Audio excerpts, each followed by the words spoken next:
Hello guys, sa kayong lahat. Ngayon guys, magluluto ako ng adobong sitaw. Ayan guys. Tagal na rin kasi akong hindi nakapag-ulam ng sitaw kasi napakamahal ang ano dito guys, ang sitaw.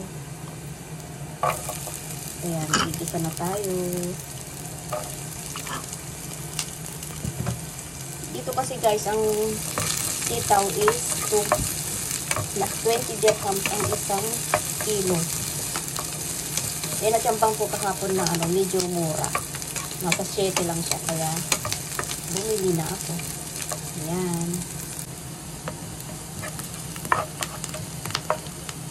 Tapos ilagay na natin ang asin ang ating sitaw.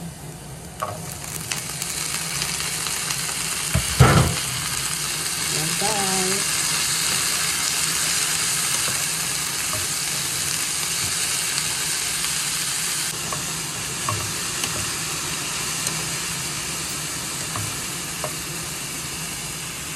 Tapos maglalagay ako ng guys, ng toyo.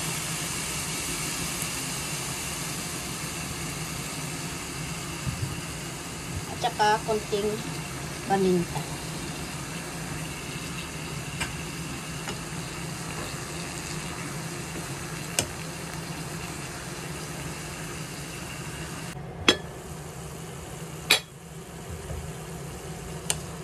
Ayan guys, luto na ang sitaw, kaya pwede natin lagyan ng suka.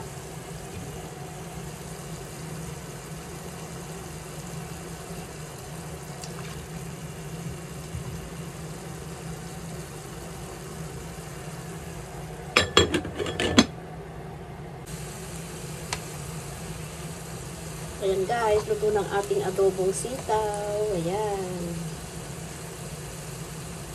Hindi ko na siya lagyan ng tubig guys, yung toyo lang at saka yung ang nagluto sa Yan, ang ating adobong sitaw. Thanks for watching.